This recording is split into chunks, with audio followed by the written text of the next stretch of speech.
Chapter 8. The Boy with Glowing Blue Eyes. So we ran into the library on the west side of the city. You know, the one next to... Oh, no, you don't know. You're a dragon. Anyway, we ran into it before the guards caught us, but a few of them went inside and spotted us. We climbed up the shelves to one of the higher windows, and oh, Toothless, you should have seen their expressions. I don't think they knew I could climb that fast. Frankly, I didn't either, but fear is a great motivator. I still need more practice, though. And one of them started climbing up, too. So what did Jack do? He tried to tip the whole shelf over behind us.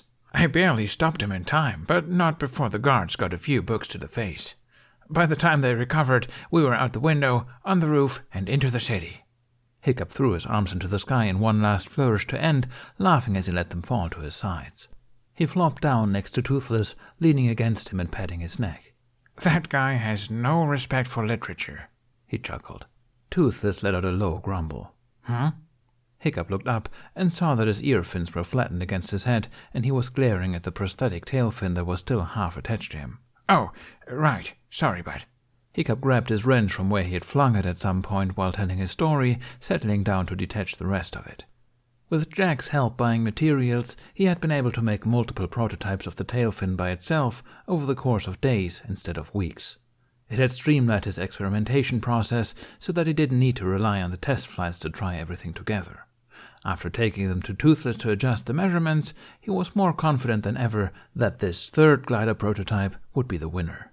After that, it would just be a simple matter of transferring his design for the controls from the glider to the leather saddle he had made for Toothless, and they would be well on their way to the mountains by the end of the month.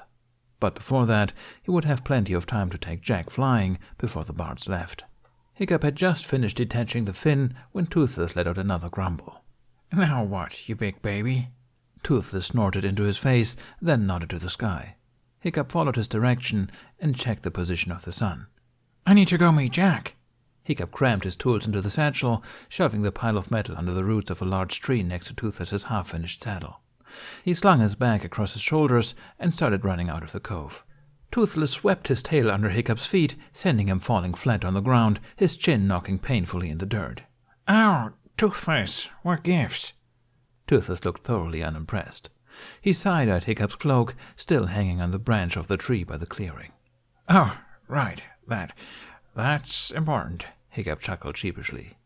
Toothless rolled his eyes in response, placing his head onto his front paws in preparation for a well-deserved nap after listening to Hiccup ramble all morning. Hiccup yanked his cloak off the branch and threw it over his shoulders as he ran back up the stones and out of the cove. Thanks, bud. I'll see you later tonight. If he got more than a last grunt in response, he didn't catch it. He had already crested over the hill. The bards had chosen to set up their show in one of the public gardens in town. It was positioned on a large terrace on the side of a large hill with winding paths full of flowers, shrubs, and trees on the sides. They were on the main stone platform in the center of all the pavilions with a gorgeous view of the harbor, although the sky was quickly becoming overcast that afternoon. Jack was still in the middle of a performance. He was wearing an oversized tunic with a hastily sewn fake coat of arms, playing a young King Arthur. Tooth stood off to the side, wearing a tall, pointed hat and a large white beard, holding what looked like an empty fishbowl. She hovered one hand over it, wiggling her fingers while dramatically speaking an incantation. Judging by how Jack's eyes had glazed over, she had been doing this for a while. Hiccup ran up from behind the stage, and Jack instantly perked up when she saw him. He yanked off the tunic and leapt off the stage. "Young wart," called Tooth, "we're not done with your lessons." "Sorry, Merlin. I hate school," Jack replied over his shoulder. "Lucky for you, my cousin Kay wants to be king too. He'll take over."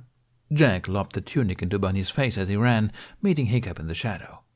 Not exactly setting a great example for the kids, Hiccup grinned. Jack opened his mouth to reply, just as his hat hit him in the back of the head, the feather drooping into his face. Hiccup burst into laughter. Jack shushed him, and he tried to quiet down before anyone could recognize his voice. I thought you guys would be done by now, said Hiccup. I tried to end it early by gluing the sword to the stone, but I forgot to glue the stone to the stage, Jack snickered. We took a break after I dropped the whole thing on Bunny's foot. Hiccup laughed again, and Jack took his hand, pulling him away before they were caught. Since they had made so much progress on the glider, Hiccup said that they could afford a well-deserved day off for him to show Jack more of the city, and Jack couldn't agree more. The 2 weeks Hiccup had estimated to test fly the glider were coming to a close, and Jack had a full week left in Berg to enjoy after they were done. While he was excited to finally take to the sky, he was reluctant for the test to happen as well, especially given how likely it was to work. If they were successful, Hiccup would go on to use the glider to help his friend get home safe, which meant that their time together would end with it. It would probably be best for him and the Bards to move on as well. He did his best to ignore those feelings though, focusing instead on enjoying what time he had left with Hiccup, who was glowing with excitement as he toured Jack around. He was in a much better mood lately, no doubt because of how much progress they had made. Jack took pride in knowing he had a hand in that too. Eventually they found themselves back at the marketplace, where Hiccup made Jack try some Burkian street snacks, paying up front this time. Jack was halfway through his 4th cookie when a group of kids recognized him, running up and asking Jack to play with them. He sent a pleading look to Hiccup, who laughed and stepped into the shadow of an awning to watch. Jack would get him to join in one day. In any case, he turned his attention to the game of Follow the Leader the children roped him into. After spending so much time at the market, the merchant kids had grown attached to him, and he had learned most of their names and faces. Which was why one little boy stood out to him. Jack didn't notice him at first until he saw the boy's eyes peek out from behind a nearby fountain. He was wearing a thick, dark blue tunic and light brown breeches, with a leather belt carrying multiple small pockets lying across his waist. A scarf covered his hair, and he had a cloth mask pulled halfway over his face until all that was visible were his warm brown eyes. Jack hadn't seen him before. Maybe he had recently landed with a new trading ship. He was about to invite him over when he saw something that made his heart stop.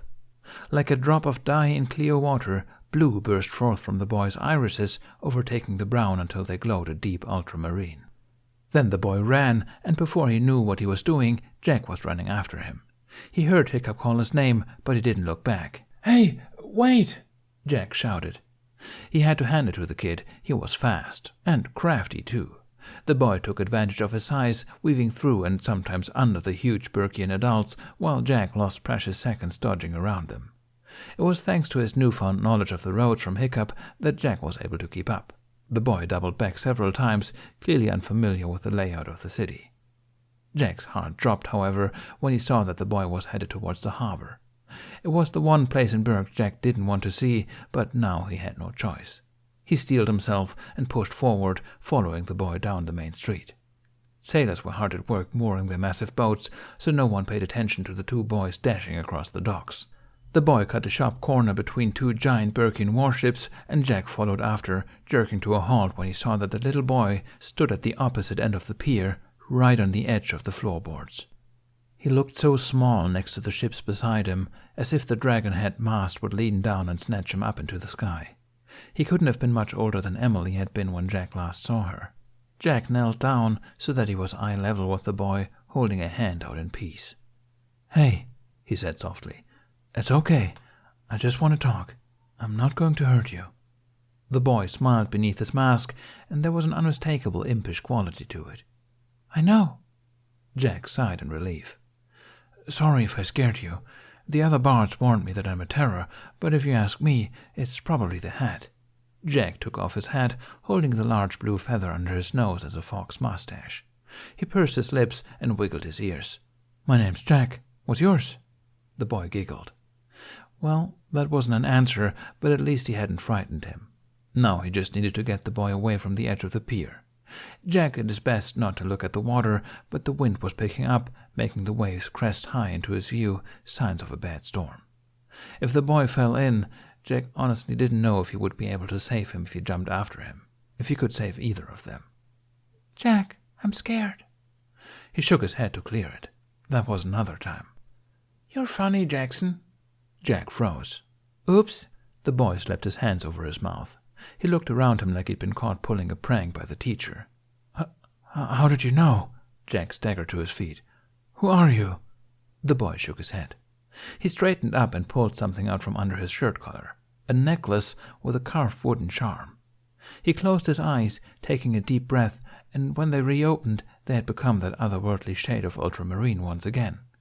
All of a sudden the wind picked up, and from around the boy came a huge splash of water, the sea foam fanning up high and wrapping around him. More and more water followed, orbiting the boy as it all melded into one being. The last thing Jack saw of him were his glowing blue eyes before the water hit them as well. Move. Jack forced his body forward, going against his instinct and running towards the wave of death, which was starting to retreat back into the sea. He couldn't even see the silhouette of the boy anymore. There was too much water around him. He's going to drown.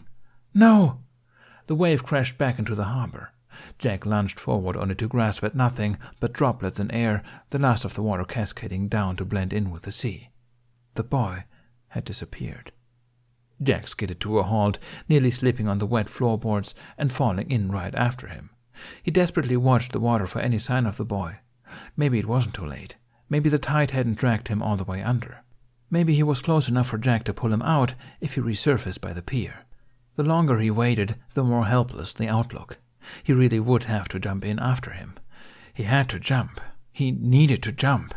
Move, move, move, he whispered, but he didn't. Jack! Jack turned.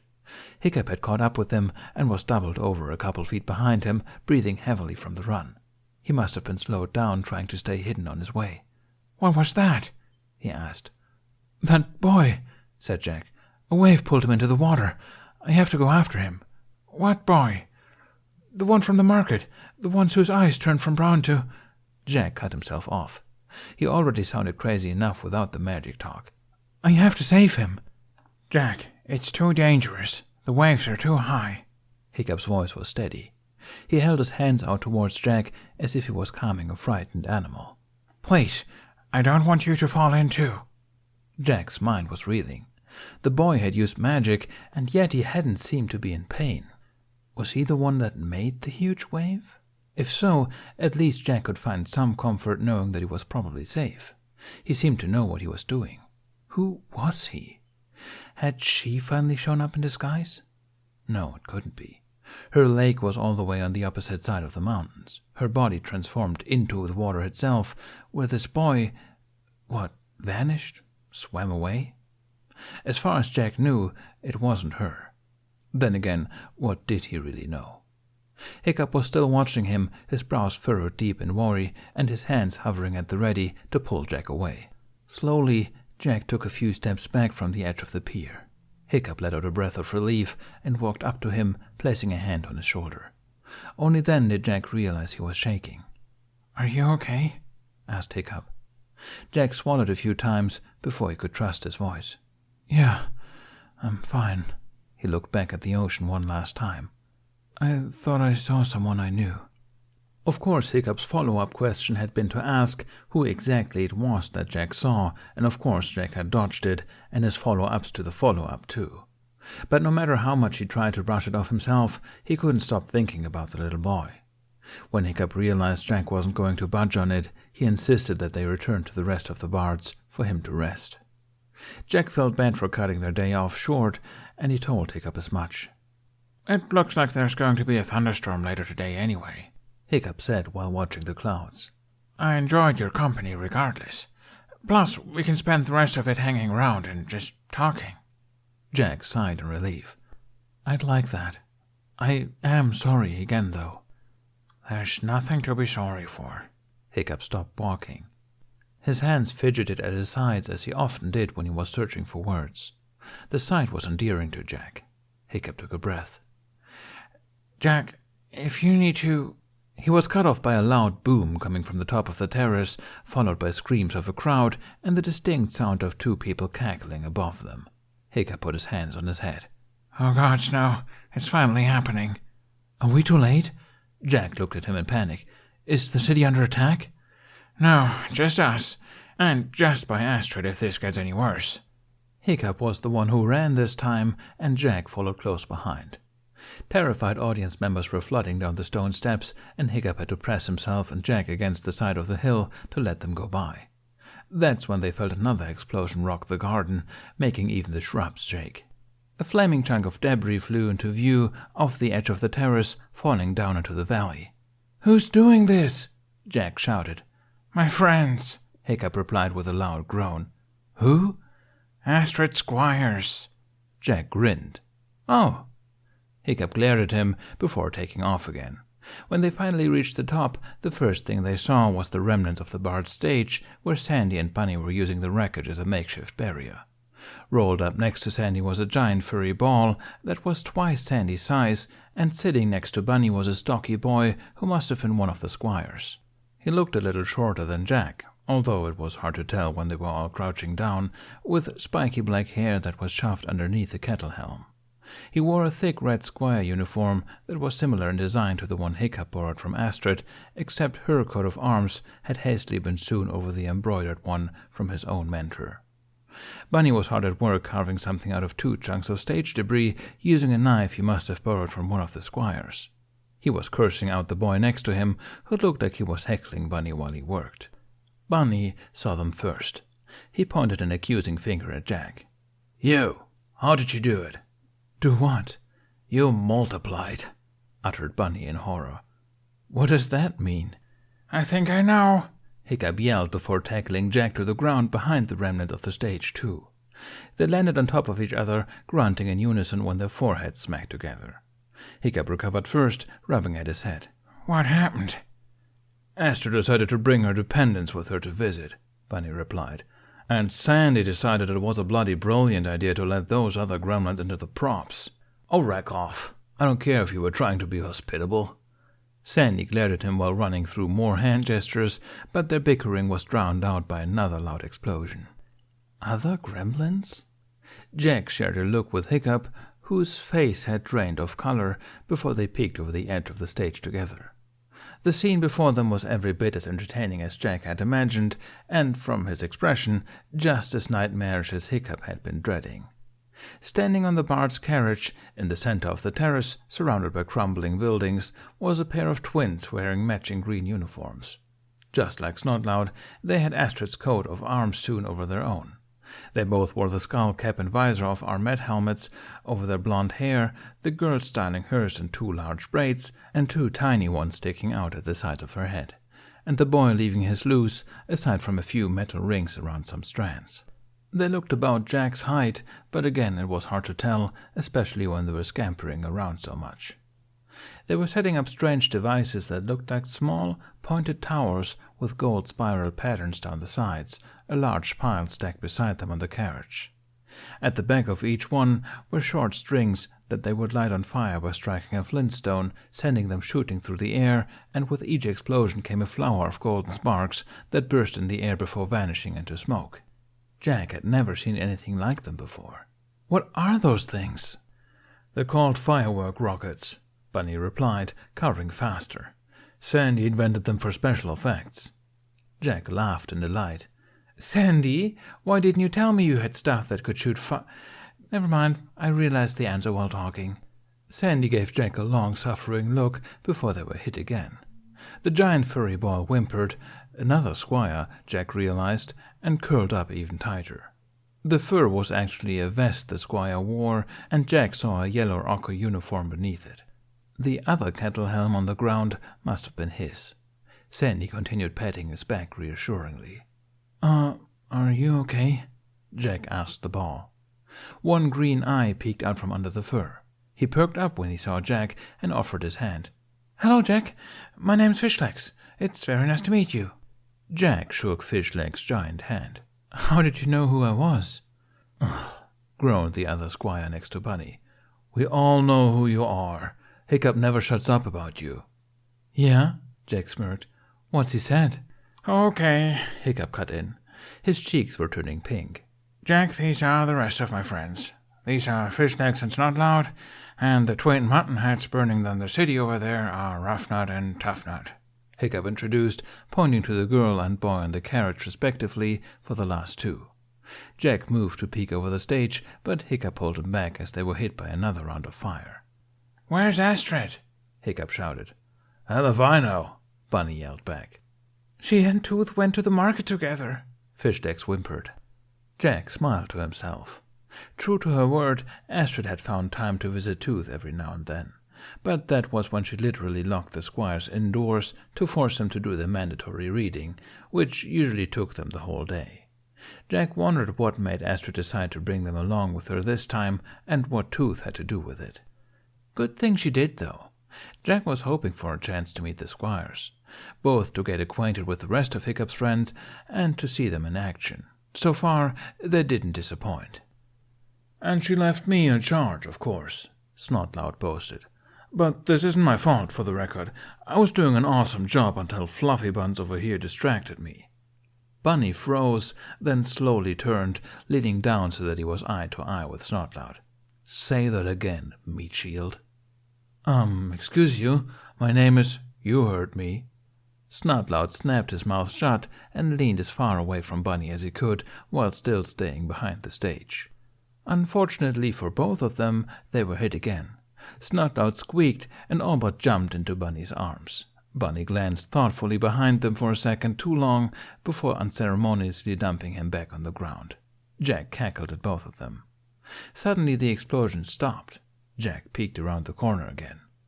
Why are their horses' reins tied together? "To stop them from jousting each other," Hiccup answered. Jack snorted and saw Hiccup smile too. Then he froze. "How did you know that?" "They're hitching them to the carriage right now."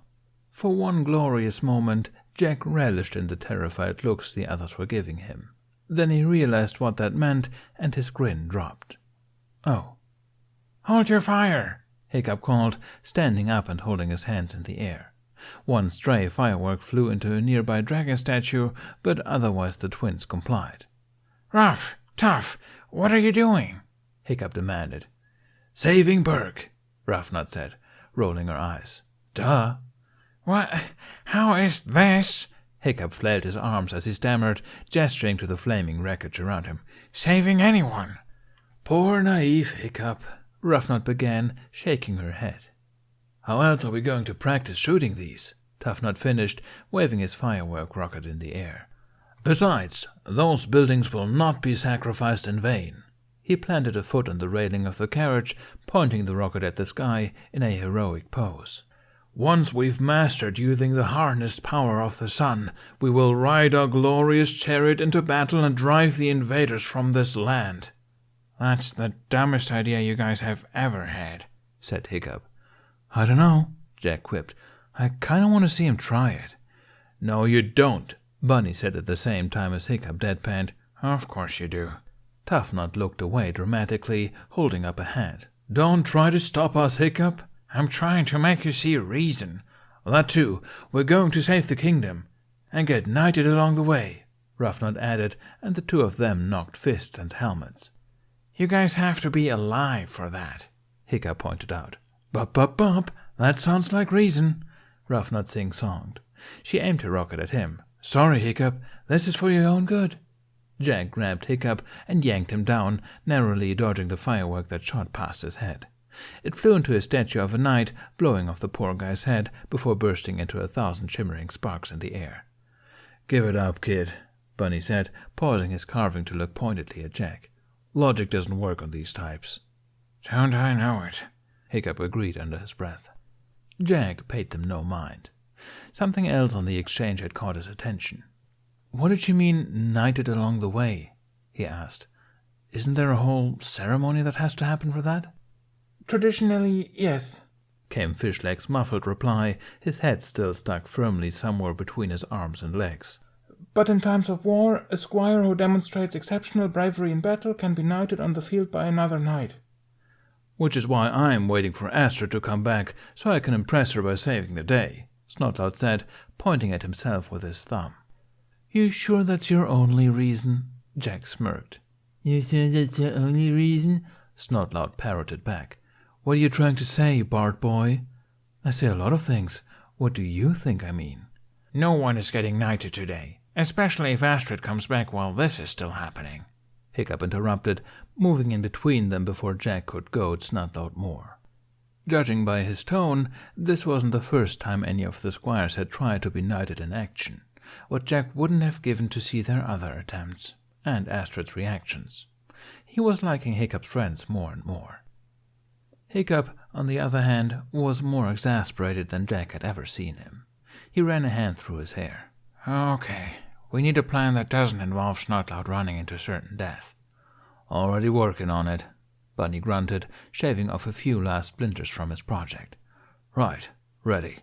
He held up his creations, 2 flat slats of wood that were slightly curved to one side. Oh, great, Snotlout said, throwing his hands up. We're dead. What are you going to do? Throw them more firewood?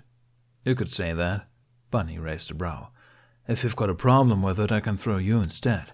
Snotlout crossed his arms. Huh, I'd like to see you try. I could totally take you.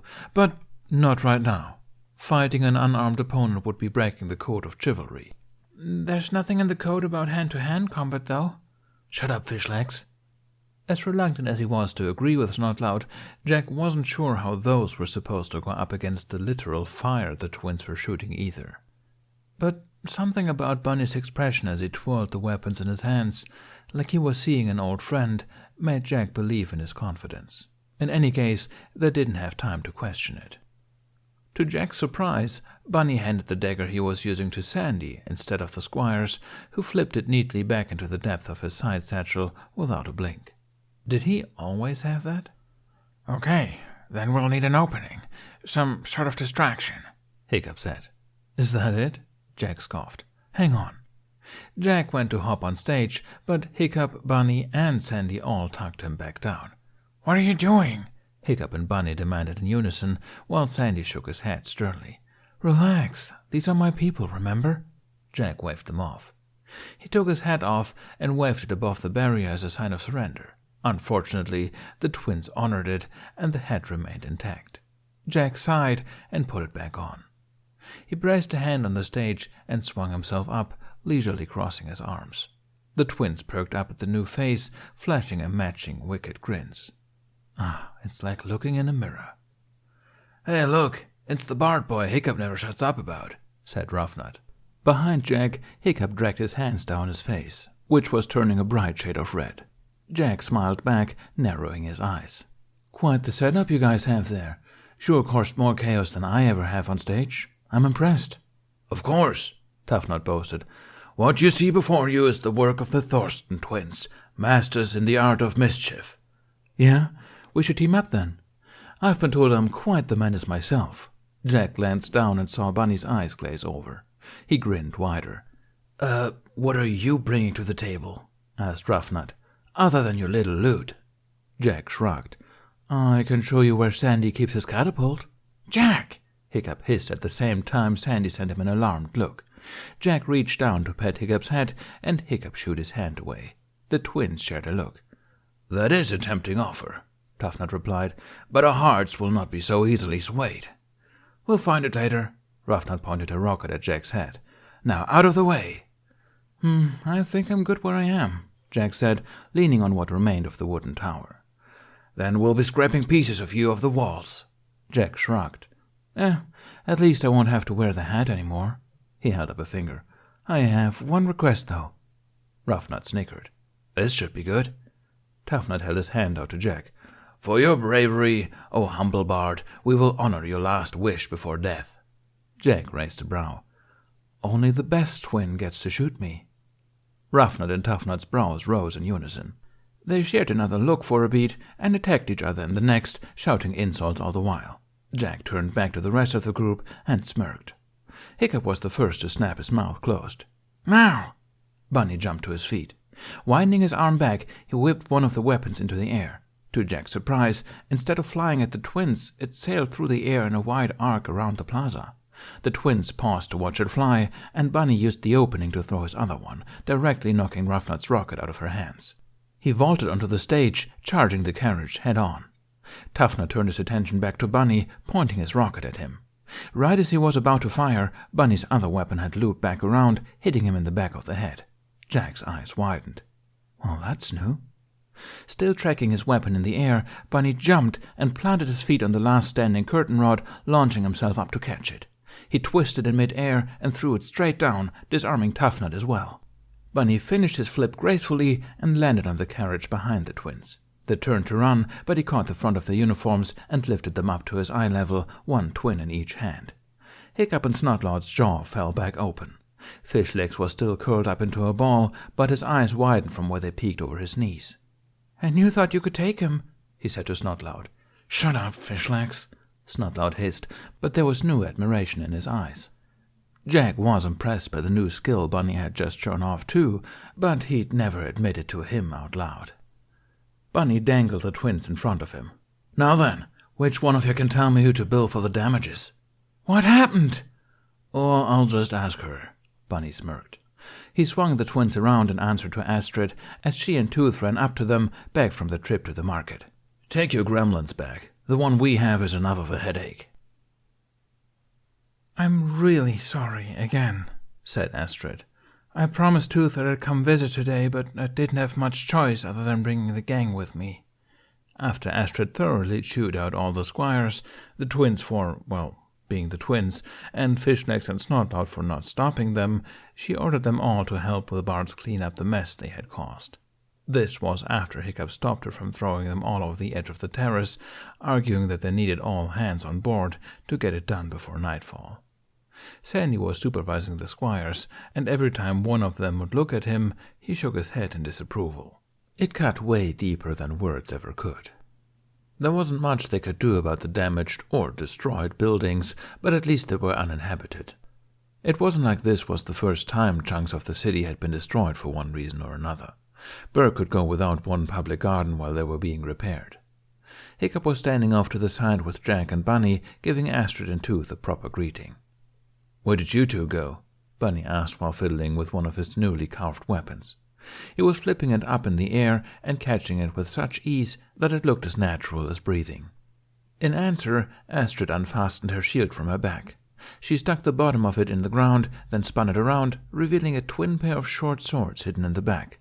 We did a bit of shopping around the foreign merchants. Hiccup leaned down to get a closer look. The swords weren't like anything that he'd ever seen around Burke. Their blades curved upwards, broadening towards the end before coming to a sharp point. Trying something new? He asked. Astrid smirked. They're not for me. It took Hiccup a beat before he realized what that meant. The realization dawned on Jack as well, and all traces of his dour mood from earlier were replaced with a childlike glee.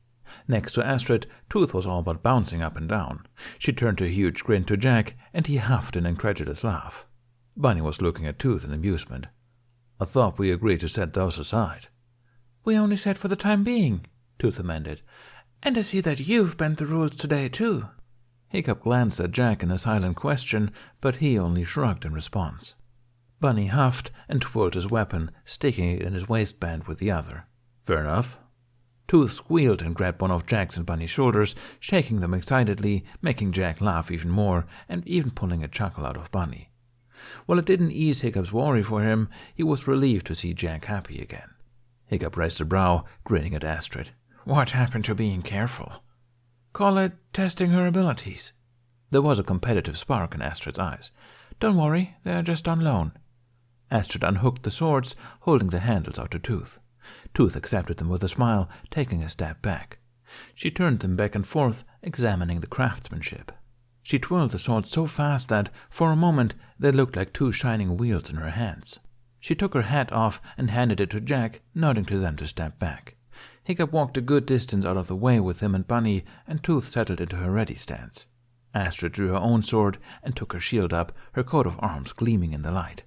The squires had caught wind of what was happening and walked over to spectate, Sandy still riding on Fishleg's shoulders.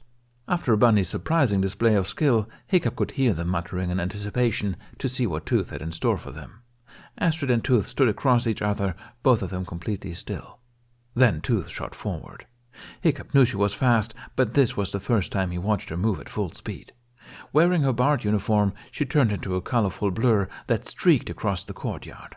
Astrid was ready for her, raising her shield right as Tooth attacked, her swords meeting the center of her coat of arms. In one move, Astrid swung both of Tooth's swords to one side and lunged forward with her own. Tooth spun and used the move to bring a sword around to block. Given the heavy strike Astrid was using, there was no way that would be enough. But then Tooth did something really surprising. Instead of trying to match Astrid's strength, Tooth used the curve of her blade to carve around Astrid's sword, circumventing the force behind it at the same time as driving the tip of her own sword directly at her. Astrid dropped her arm and brought up her shield again, and Tooth leapt onto it, flipping gracefully over her. Astrid slashed her sword in a wide arc above her for cover, and Tooth crossed both her swords to block it while still in the air, using the force to push off and land a few feet away. Hiccup had never seen the fighting style Tooth was using. It was completely different from everything he knew from training with the straight-edged blades. Instead of keeping a strong stance and using it to put force behind each attack, Tooth whirled around as if she was dancing, slashing her swords in rapid yet precise movements. They were one with her body. She used them both independent from each other and in tandem, alternating seamlessly in between. Hiccup's eyes widened and his lips parted in amazement, and he could tell that even Astrid was surprised. That didn't stop Astrid from holding her own, though, countering Tooth's agility with grounded defense, keeping her stance low and putting sheer strength behind each strike. This must have been Jack's first time seeing a knight in battle. Jack couldn't help smiling in pride of Astrid at Jack's odd expression. They cheered along with the squires from the sidelines, rooting for their respective friend at first, before eventually shouting support for both. Fishlegs even pulled out a small notebook and frantically took notes while trying to pay attention to the spar at the same time. Tooth and Astrid were smiling at each other as they fought, with Tooth laughing joyously like she was having the time of her life. This was the most excited Hiccup had seen Astrid in a long time too, her scowl completely gone, and was she blushing? He didn't know she could do that, but maybe she was just flushed from the exercise. Finally, Astrid managed to knock one of Tooth's swords aside while Tooth caught the top of her shield, curving her blade down. Astrid swung her shield away and Tooth kicked it out of her hands, having to brace a hand on the ground and use both of her feet to do it. After one lucky slash, Astrid dropped her sword as well, but not before throwing her own heavy kick. Tooth used the flat of her blade to block it, and Astrid sent her flying across the courtyard. She recovered from the blow, landing on her feet and shooting forward at lightning speed. At the same time, Astrid dove for her sword, rolling to a stop next to it. Still on the ground, Astrid grabbed the hilt, swinging her sword up in front of her. Tooth jerked to a stop just as fast as she had set into a sprint, her long hair billowing around her. She stood perfectly still, the tip of Astrid's blade an inch from her face. The two of them stared at each other in stunned silence. Then both of them split into wide grins. The squires exploded into cheers from the sidelines. Even Snotlout was jumping up and down. Jack grabbed Hiccup's shoulder and shook him, making Hiccup's voice come out wobbly while they whooped and pumped their fists in the air. Hiccup caught a glimpse of Bunny and Sandy sharing a look, and although they were smiling, there was an unreadable note behind it. Tooth and Astrid set aside their weapons, and Tooth helped Astrid up. Hiccup and Jack both laughed when Tooth had to use both hands to pull Astrid off the ground. It cracked a laugh out of Astrid as well. She and Tooth clasped forearms. "Rematch?" Astrid asked. "Of course," Tooth laughed. "Did you see how fast she was? That was insane," Snotlout said while punching Hiccup's arm. He turned to Jack. "And what can you do? Let me guess. Fly?" Jack's smile faltered for a moment, the change subtle enough to go over Snotlout's head. Hiccup noticed, though. Jack played it off with his elfish grin. "I play a killer lute." Snotlout snorted and laid off, but Hiccup noticed that Jack sheared a little quieter for the rest of the spar. When the time came for Tooth and Astrid to return the swords, Jack had already asked the two if he could tag along before Hiccup could ask him what was wrong.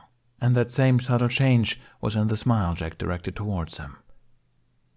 As it turned out, Jack didn't need to worry about making small talk with Astrid on their way, not with Tooth there walking between them.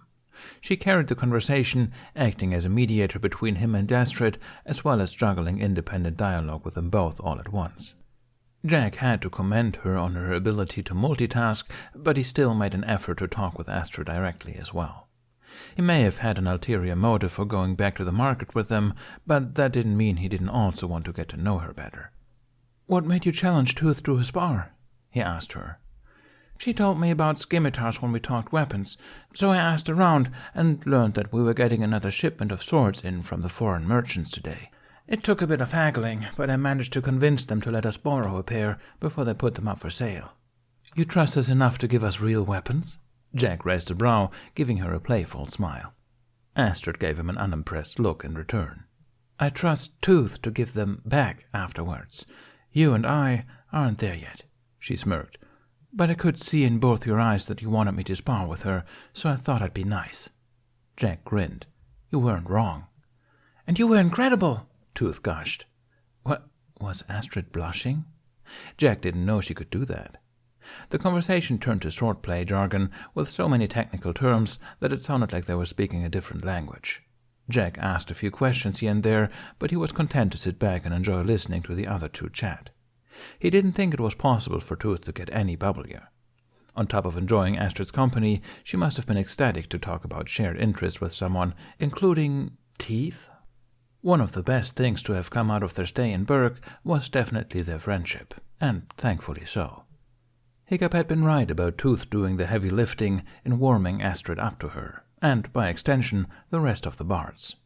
She had been the reason that Astrid didn't murder them all on the spot after she found out about the havoc they had wreaked on the market.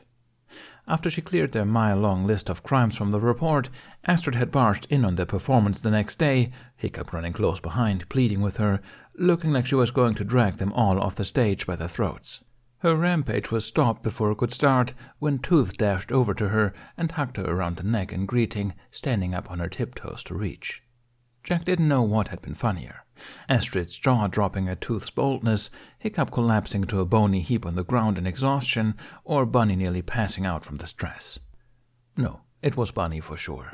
Sandy had to catch him before he fell backwards and smacked his head on the stage. Astrid's fondness for Tooth was confirmed when, after a moment's pause, she brought out a small bag of teeth collected from her fist fights for her. The bard's audience had been aghast, but Tooth had been over the moon.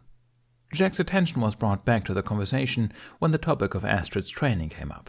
She was wrapping up a story about the generations of knight her family came from, ending off with her and both her parents. But that's just family tradition. Where did you get your training, Tooth? There was a pause. Jack looked over to see Tooth gazing off in the direction of the ocean, oddly quiet for once. Family tradition as well, she said softly. There was regret in her voice and a longing in her eyes that was near palpable. It was hard to watch. As if feeling his stare, Tooth's eyes flicked over to meet his with an undeniable, knowing look. Time to change the subject. Oh, come on, don't be so modest, Astrid, Jack said to her. Hiccup told me that you're the youngest knight in Berg's history. Knighted at 17, right? That did the trick. Tooth gasped in delight. That's incredible, Astrid. Yep, that was definitely a blush. Astrid's cheeks were flushed pink all the way up to the tips of her ears. Thank you. Are you okay? Tooth asked. She leaned up until her face was only a few inches away from Astrid's. You're turning red all of a sudden. Astrid rolled it away, covering it up with a cough. Yeah, I'm still a little warm from the workout. Really? It's so chilly out, though. For someone so perceptive of others' emotions, Tooth could be incredibly oblivious, although to be fair, Astrid's scowls were hard to discern from each other. It wasn't hard to guess what this one meant, though. When Astrid met his gaze, Jack flashed his elfish grin at her over Tooth's head. If looks could kill. Really, Astrid should be thanking him right now. Her blush had instantly vanished. Anyway, Astrid said a little too quickly, what Hiccup should have told you is how bad of a swordsman he was as a kid. Since she had been generous enough to humor them with the spar, Jack decided to help her out this time. Plus, he didn't mind learning more about Hiccup, especially from someone as close to him as Astrid. Was he as bad as us? No offense, Tooth. None taken. When we're on stage? Astrid laughed at that. Worse. Much worse. Jack snickered. Was that because he turned out to be left-handed? Partially, yeah, said Astrid. You knew about that? He told me when we were walking back from the forge, said Jack. You know, Tooth added, back when you threw your dagger at him. I threw it at the ground in front of him, Astrid corrected. If I was trying to hit him, I'd be dead, yeah, I know, Jack finished. The three of them shared a laugh.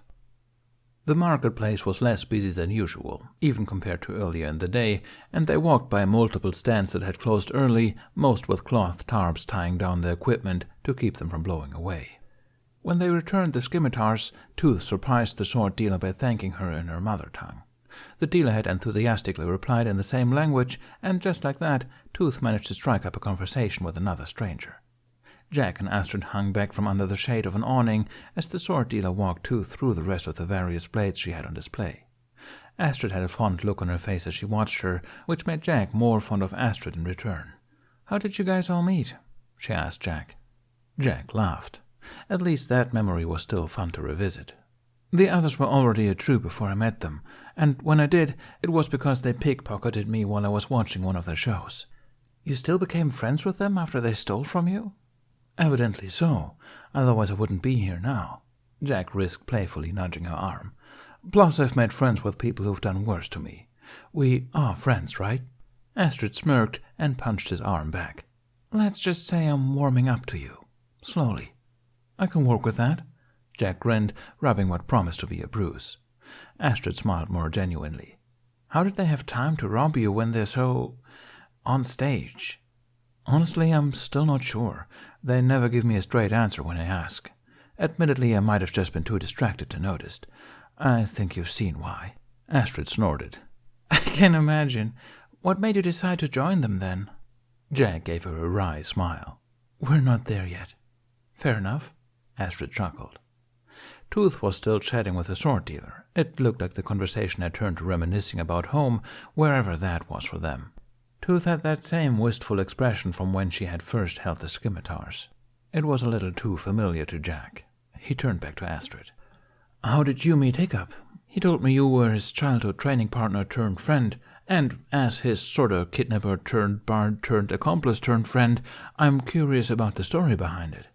There's not much of a story, Astrid shrugged. I got promoted to a squire when I was 10, and there wasn't anyone else his age that was qualified to do it, so we've been stuck together since childhood. Jack nodded. So it's really about what comes afterwards. Astrid hummed in agreement. All the small things, yeah. Like what? For one, I'm the one who noticed he was left-handed. I saw him drawing in the dirt one day, and he was holding the stick with it. Jack's brows rose. You could tell just from that? Nah, I attacked him to double-check. He put up a clean block with the same stick, at least for the first hit. Astrid cracked a smile when Jack laughed. We were 14 by then, and luckily had another year to train with his dominant hand before the other squires got promoted. It made him less of an easy target. Let me guess, he turned out to be the most talented of all. Oh gods, no, he was still terrible, but you've seen how stubborn he is. He trained every day until he could hold his own. Jack grinned, imagining a tiny little Hiccup spending day and night on the sparring field with Astrid, determined to prove himself to everyone around him. It just gave him even more insight as to why Hiccup was so determined to rule with peace and compassion, and why he might sympathize with an outsider trying to get home. He's going to make a great king. And the other squires? They backed off, and each of them gave him very sweet, personal apologies, one by one. Astrid sat with a smug look. Jack raised a brow. All on their own. Astrid casually unsheathed her dagger, examining it for scratches. Yep. Jack's eyes narrowed, and he felt his mouth curl into a wide grin. Well, that was nice of them to do. Sure was. Astrid grinned back, and Jack thought they might have a shot at being friends after all. So surely one little white lie wouldn't hurt that day. Hiccup tried checking the position of the sun for the time, but the cloud cover was getting too thick to judge. The wind had picked up over the afternoon, carrying them fast across the sky. This thunderstorm was going to be a full tempest that day. He decided it was best not to visit the cove again in the evening. Toothless might be lightning-proof, but he couldn't say the same for himself. I hope he understands. It would have been smart to head back to the castle, but he stuck around to help the squires and bards clean up the wreckage, both because he felt bad for the mayhem his own friends had unleashed, and for the chance to speak with Jax while he wasn't there. And he wanted to be there when Jack came back as well. Sandy was supervising Fishlegs and the twins, busy picking debris out of the trees in the garden. He was sitting on Fishlegs' shoulders to better reach the taller branches. The two of them seemed to be having a great conversation, with Sandy taking breaks to write in his notebook and holding it in front of Fishleg's face to read. Since he was occupied with those three, Bunny was the easier person to speak with. He just needed to pry Snotlout off of him. Eventually he convinced Snotlout to go join the others, saying that Sandy needed help reining them in, which, to be fair, wasn't entirely untrue. He could almost smell the twins cooking up something else already. He told Bunny as much, who said that it was no worse than what Jack was planning, now that he knew about the fireworks. The two of them shared a good laugh at the comparison. But I'm starting to count myself lucky after today, added Bunny. What, not impressed with our examples of the future of Perky knighthood? Hiccup joked. Impressed with yours and Astrid's self-restraint, more like. Well, more credit to her. I'm not the one carrying a sword at all times. Bunny clapped him on the shoulder. Don't downplay your hand in that. You seem the type to jump in front of it for others. Hiccup's mouth opened and closed a few times, the self-deprecating quip he had prepared evaporating. Bunny wasn't wrong. Hiccup just wasn't used to having that be considered praise. He chuckled to try and play it off. Someone had to. I mean, we've been stuck together since we were 15, so we had to learn not to kill each other eventually. Hiccup took the opening to guide the conversation closer to his goal. Was it like that for you guys? In a manner of speaking. It seemed that Bunny wasn't one for small talk. This was going to take more prodding than Hiccup had thought. It's just, between your weapons, Tooth's swordsmanship, and Sandy's explosive, I assumed. Well, I'm not sure what I assumed, but you guys seem like you've been friends for a long time, is what I'm getting at. Bunny chuckled. He pulled one of his weapons out, running his hand over the surface. None of us started out as bards. Well, that explains why they're so bad at it. So you didn't know each other before then? I never said that. Of course, Jack met us after we'd all taken it up. Hiccup knew that Jack was the newest member of the troop, but he was surprised by how recently he had joined. The others had clearly known each other for years before that. Hiccup was also getting more and more confused about what the other three's whole deal was, the more he spoke with Bunny. He prioritized learning more about Jack, since he didn't seem open to sharing on his own. How long has he been traveling with you?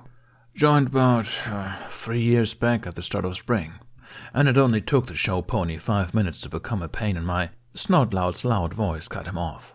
It looked like he had gotten into an argument with Sandy, but since Fishlegs was acting as Sandy's interpreter, he was trying to shoot the messenger instead. Literally. Well, you of all people know what that's like, said Bunny. Hiccup sighed wearily, then turned his attention back to the conversation. Has he ever mentioned a little boy he used to know? Don't know anything about a little boy, but he did have a younger sister. Jack has a sister? He never mentioned her. He doesn't around us either. Hasn't ever since he joined. Showed up banging on the door at God knows when in the night, covered in mud and grass, and said he was in, so long as we left that same night. Why the rush? Wouldn't say. Just had this look on his eyes and... He trailed off. Hiccup leaned in. And? Bunny stared at the weapon in his hands for a beat, then tucked it back into his waistband. He crossed his arms, heaving a sigh. Sandy was still half asleep when he broke the news, and Tooth, well, you've seen how she is. Jumped and hugged him around the neck and shoulders, mud and all, and when she did I saw him wince, like he was holding back a shout. Hiccup's eyes widened. Do you think his family might have? Bunny shook his head. Doubted from how fiercely protective he was of them. Enough to leave home for their sake. To protect them from what? Wish I knew. He never opened up again after that. Bunny had always been so stoic since he'd met him, but this was the most visibly worried he had been, to the point where his brows were so furrowed that they cast shadows over his eyes. Hiccup thought back to how grateful the bards had all been to him for being friends with Jack with a new light, and how significant it must have been. Suddenly it made sense why they were so willing to risk a death sentence helping him that day. They were doing it for Jack, too. You guys must really care about him. Bunny huffed. He smiled, but there was a weariness to it. Don't tell him. It'll go right to his little gremlin head. He might trigger a full transformation. Wouldn't want that. Hiccup chuckled.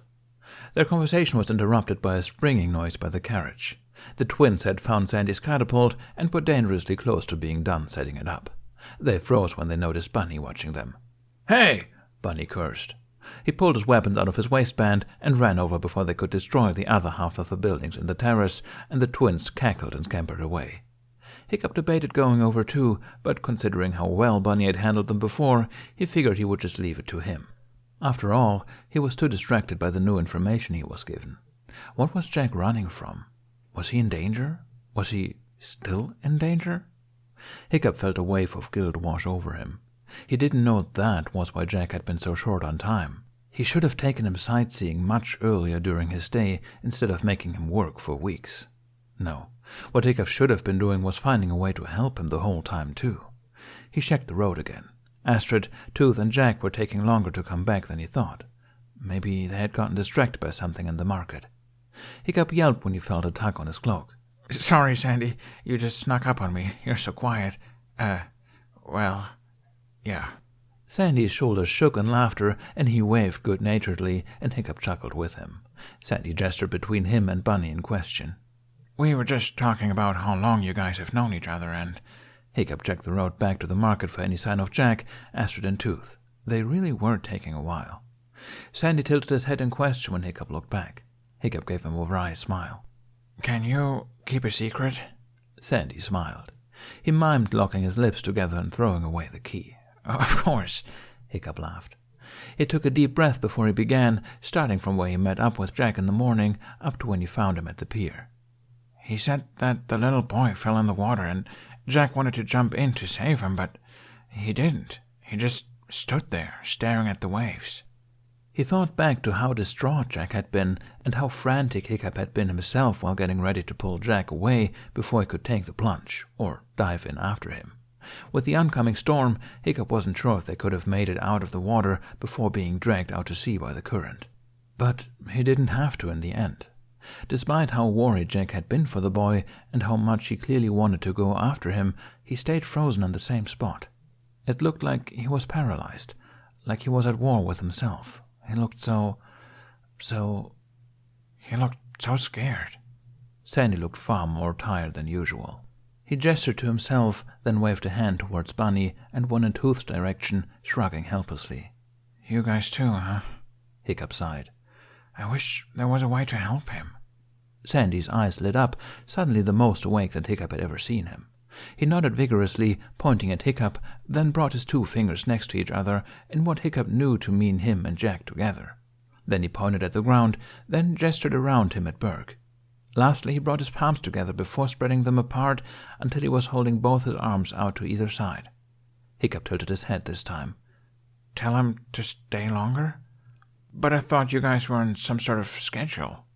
Sandy shook his head, a wide crescent smile on his face. He pulled out his notebook and wrote a quick note. He held it high over his head, but Hiccup still had to bend down to read it. This is the first time that we've stayed in one place longer than a week. Really? Why?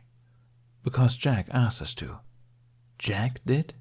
But he always acted like his time in Burke was out of his control. Even more so now that Hiccup knew he was running away from something. Hiccup shook his head, more confused than ever. Why did he do that? Sandy flipped to the next page, writing excitedly. He underlined the last word before showing Hiccup. To help you. Hiccup's breath caught. Whatever Jack was running from, it was dangerous enough for him to leave his family and home behind to protect them, and yet he was willing to risk his own safety, maybe even his life, just to stay behind and help Hiccup save someone that he had never met. Gratitude wasn't strong enough of a word for the emotion Hiccup was feeling, so overwhelming that it threatened to burst from his chest. If the other bards thought that Hiccup could somehow help him where they couldn't, then he owed it to Jack to try. He swallowed and nodded. I'll try to convince him. Sandy smiled gratefully, touching Hiccup's arm in thanks. They heard 2 pairs of footsteps approaching. 2 people had returned from the market, with no sign of the third. Where's Jack? Hiccup asked them. He hasn't come back yet? Astrid asked in reply. He said he was going to pick up a few last supplies for you. Beside her, Tooth glanced worriedly back down the road, a knowing look in her eyes. Hiccup knew exactly where Jack had gone. Sandy touched his arm again. He met Hiccup's gaze, and Hiccup didn't need gestures or writing to understand. I'll find him. Don't worry. Sandy gave his arm a small squeeze. The sky was in full overcast, so thick that not even a ray of sunlight broke through. The air was alive with static and the promise of lightning. Perkins were proud, robust people, but even they knew better than to brave a tempest brought by the north wind. Ships had been moored, shops had been closed, and streets had been emptied of people. The harbor had long since been abandoned by the traders for the day, all of whom took shelter from the storm. All except one. Jack had returned to the spot where he last saw the boy, standing between the 2 Burkean warships, both large enough to house an entire city street, shielding him from the squalls. He watched the waves lap at the wooden supports of the pier, the sight churning his stomach. At least the first time he had been too preoccupied to feel it. Now there was nothing distracting him from his dread. This was the second time today that he was breaking his vow to never go near a large body of water. While his fear of drowning may have been the biggest reason to stay away, there was a second thing he had been avoiding. Something he was actively seeking out now, because this time he wasn't scared for himself. That's what drove him to take step after step until he was a few feet away from the edge of the pier, where he could see the water below him. That was close enough. He took his hat off and tossed it somewhere behind him, closing his eyes and taking a few deep breaths. He could almost smell the lightning coming, the sharp scent of burning wire. For the first time in nearly 3 winters, he spoke her name out loud. Nimue. He opened his eyes to the water again, willing her glowing blue-green eyes to surface. And of course, none appeared. "So what happens now?" Jack asked the sea. "Are you going to keep sending kids to do your dirty work until I give in?" No answer. "Look, I'm not here to bargain with you. I don't know how much more clear I can make it, but my answer is no. I'm here because of the boy." Jack wished he knew his name. How was he going to find him again after this if he didn't know who to ask for? Jack tried to think about any other clues to his identity, but all he could remember was how small the boy had looked as the waves fanned around him, carrying him out of sight. "How could you be cruel enough to do this to a child?" he demanded. "I thought you wanted to protect this land and its people. What, does he not count?" Despite the rumbling storm and rolling waves, her silence this time was deafening. Indignation flared in Jack, along with embarrassment. He was so naive. Even up until now, part of him had believed that the Lady of the Lake was pure of heart, that she would never resort to hurting others unless absolutely necessary. He had underestimated her powers of manipulation. The betrayal burned him inside his chest and behind his eyes. "I thought you were good," he wanted to say, like a petulant child. "How could you?" he repeated. "I don't care what kind of deal you made with him or what you want him to do. Let him go before he burns any more of his life away. Are you doing it because you're getting impatient with me, now that you've seen I can handle living with this alone?" Or was this another warning that it was time for him to leave? Because he couldn't be alone. Not really, and she must know it too. Otherwise he wouldn't be traveling with the bards. He wouldn't still be in Berg. With the others' help, they could have stalked Hiccup up in a matter of days and said their goodbyes. Instead, here Jack was, overstaying just so that he could spend more time with Hiccup, knowingly putting him and the rest of the city in danger with his presence. Guilt gnawed at him. He had been so careful not to create any new bonds on his travels, to not let anyone in for the risk of dragging them into this mess with him. He hadn't meant to get so attached. He just wanted to fly. And now because of him, a child might die. "Of course you can't be bothered to track me down yourself," Jack said bitterly. "Just like you couldn't be bothered to give me anything more than a sword and nightmares for 3 years. The more he spoke, the more his voice rose, until he was all but shouting over the sound of the waves. He didn't care if someone heard him. This had been a long time coming. "I guess it doesn't matter what happens to either of us, as long as you get your way. They need to rewrite the stories, because none of them mention how selfish you are, too." Was he imagining it, or did the temperature drop? Further in the distance, thunderhead clouds gathered in crowds so mountainous that they dwarfed even the stone knights that guarded the harbor. The dragon masts of the ships stood as pillars, while the crossed spears of the knights formed a doorway, like the gate to another world. Jack shivered. This was completely different from the calm presence he had felt by the lake. Like all of the electric power of the storm had turned its attention to him. Lines from a storybook came to mind, another poem he had read to Emily as a child. "Beware, beware to hearts of betrayal, though heed my counsel, in my realm, my veil." Jack shook his head. "Why don't you just talk to me, any of you?" he shouted. "Are you really that uncaring, or is everyone on your island so cowardly that you'd all hide behind one little boy?" The thunder was suddenly loud in his ears, as if in warning or in threat. Gradually, the tempest took new form. The image came and went, and Jack wasn't sure if it was real in front of him or the result of a desperate imagination. It was like as if he was trying to make out an object through the mist. But if he was seeing right, a woman's face flashed in and out of the storm. The rolling clouds could be the coils of her hair, and twin bolts of lightning lit up what could be her eyes. Shrouded in the rain could be her neck and shoulders, the sea foam her shawl. It was as if he was face to face with the head of one giant spirit, born of the sea. Born of the sea? Jack's eyes widened. This wasn't Nimue. This was someone older, much older. One who appeared in countless stories, so many that even his father would get them mixed up. Her role in each tale conflicted with that of the next, none of which were good, and all of them dangerous. He ran through her many titles as her name rushed to the forefront of his mind. Chief of the 9 Sisters of Avalon, ruler of the underworld, the one who parts the veil between worlds. demi-goddess and fairy woman, the necromancer, the great sorceress, Morgan Le Fay. Chills ran all the way to Jack's core, adrenaline shooting through his system. The hair on the back of his neck rose up, from static or fear, he couldn't tell. Was Avalon listening this time? Had he insulted them so badly that she decided to appear in person? Good. If you want me to play hero, you could at least tell me what I'm supposed to do. Why the secrecy? It's not like I don't know something's coming after me. Which you could have warned me about, by the way, before I almost died fighting that thing in the forest. Is that all this darkness is? If you need someone to mop up monsters, you're not exactly short on options. Jack threw his arms wide open. Look around. This is a city of dragon slayers, born and bred. Knights, guards, squires, axe-wielding traders. Even the bakers are warriors. But you still want me to do it so badly that you tricked a child into sacrificing your own life? Why? Tell me, back then, back by the lake, what did you see in me? His lips curled in scorn. Or are you just too proud to admit that you made a mistake? A great flash of lightning lit up the distant sea, unveiling the colossus of storm clouds out from the shadows. Its thunder echoed across the unyielding waves, drowning out their crash and shaking the air in one great boom. That got your attention, Jack muttered. In the back of his mind, he wondered if it was a good idea to taunt the people who could take his life just as easily as they had saved it, especially the so-called ruler of the underworld herself. If they really believed he was expendable, this was probably the dumbest thing he could be doing right now. At the same time, he couldn't bring himself to care. He raised his chin in defiance. Pick someone else. Someone who knows how to fight. Someone like Astrid.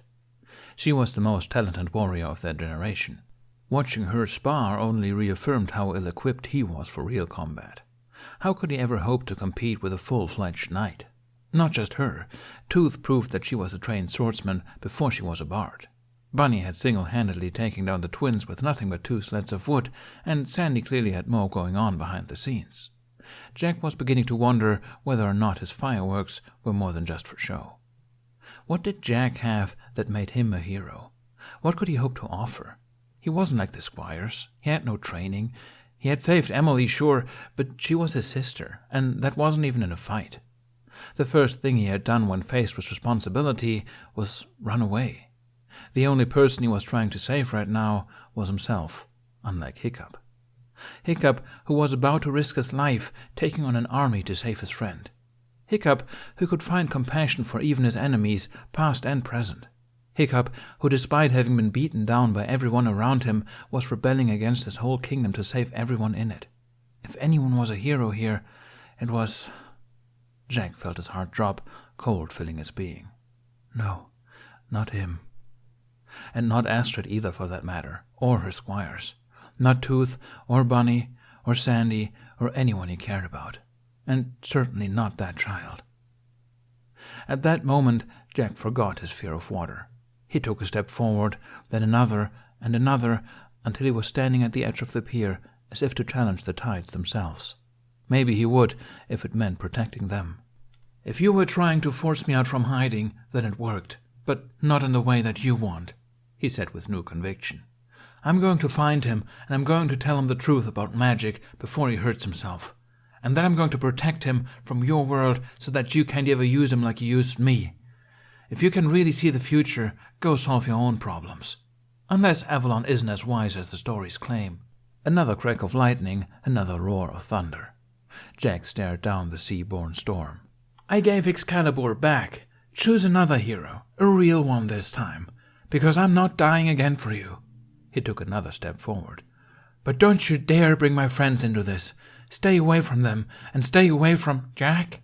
Jack whirled around. Hiccup stood a few feet behind him on the dock, framed by the ships on either side. The wind had blown the hood of his cloak off, whipping his hair wildly around his face, worry written over his features. How much had you heard? Who are you talking to? Asked Hiccup. Jack didn't look behind him again. He didn't need to confirm what he already knew. No one, he answered. No one but myself. He heard it before he felt it. A strong gale blew over the waves, bringing a spray of seawater up from behind. It cascaded down on him, drenching his clothes. The water was cold on his skin and filled his vision. All at once his senses were overtaken. He wasn't on Berg anymore. He wasn't on land. He was surrounded by water, the warmth in his limbs seeping out of him as icy daggers tore down his throat. Before he knew it, he was on the floorboards on the dock, down on all fours, and gasping for air. If he could spare a breath, he would have laughed. He really thought that he could protect that boy from the ocean itself. How was he going to save anyone when a little splash of water brought him to his knees? He could almost hear the voices from Avalon laughing at him too. No, not voices. One voice.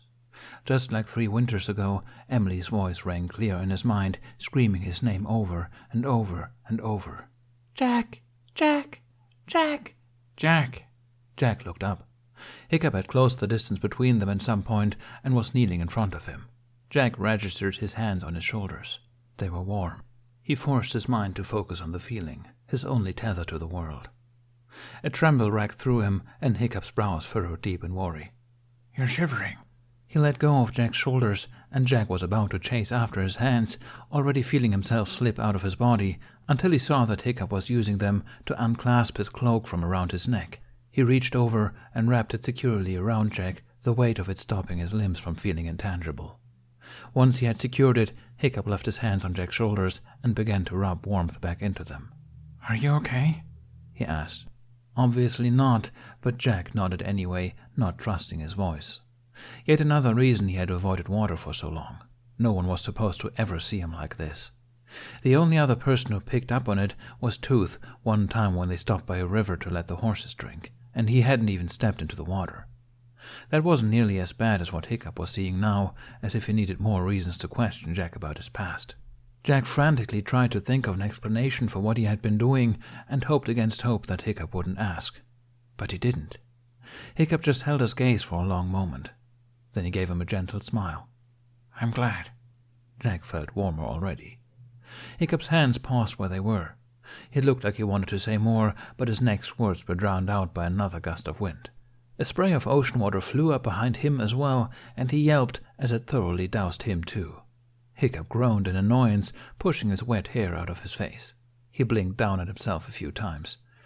Guess I'll tell Dad I fell down a well. The corner of Jack's mouth twitched. Just your top half? There was a pause. Good point. I'll say Astrid dunked me. It started with a small, hoarse chuckle. Then a giggle bubbled out of him, and before he knew it, Jack was full on belly laughing uncontrollably. At first it didn't feel like his, but slowly the feeling of his laughter shaking Jack's body brought him back to himself. It sounded hysterical even to himself, but at least it was a happy sound. That, and the grounding presence of Hiccup's hands on his shoulders, brought the world around him into focus again. Yeah, all right, laugh it up, groused Hiccup, a growing smile on his lips. I regret handing my cloak over to you. He made no move to take it back, though, going back to rubbing Jack's arms. Jack managed to calm down enough to speak, a giggle escaping here and there between words. Here, he laughed, reaching for his hat from where he tossed it on the floorboards. It was relatively dry. With a shaky hand, he plopped it onto Hiccup's head. You're still going to need a disguise. Hiccup chuckled. He tried adjusting it, but the feather seemed bent on falling onto his face. Hiccup blew it away from his nose a few times, to no avail. How does it look? I think it suits you more. So you're saying I wear it better than you? Well, Hiccup deadpanned at him, but Jack saw him smile when he burst back into laughter. The image of Hiccup in front of him was the definition of unprincely. He was drenched to the bone from the waist up, making his shirt cling to his torso, the oversized sleeves drooping to the ground. His hair was pressed flat against his head, the strands in his face dripping with water. The brim of Jack's hat extended around his head like a large plate, in contrast to his lanky body, the blue feather stubbornly falling into his face. But none of it took away from how brightly he shined. His freckled cheeks were flushed from the cold, bringing out the green of his eyes that lit up with mirth at every laugh he got from Jack. He was really hammering up his self-deprecating humor, clearly happy to be the one doing the cheering this time. Jack felt his chest flush with gratitude. The storm loomed over them in the sky and below them in the sea, but Hiccup was a bright spot, warm like the sun. Hiccup adjusted the cloak so that it fit snugly around Jack's shoulders, fastening the clasp around his collar. His fingers brushed over Jack's neck, leaving warm trails wherever they touched. Helping Jack to his feet, Hiccup carefully led him away from the edge of the pier. He put an arm around Jack, rubbing his shoulders again. Come on, let's get back to the inn before you catch a cold. More than the cloak, his kindness alone was enough to send warmth flooding into Jack. And as he looked up at Hiccup's smiling face, he found the strength to harden his resolve. Don't worry, I'll lead them away. It won't be you. I'll protect you, too. Tonight, Jack would pull himself together, then tomorrow he would find the little boy. One last time, Jack would save someone from the same fate as his. Then he would buy out the markets until Hiccup was buried in all the supplies he needed. Then, and only then, he would say goodbye. So for now, Jack allowed himself this moment of weakness. He leaned into Hiccup and closed his eyes, trusting him to guide them back to shore. Just this once, he would let himself be taken care of.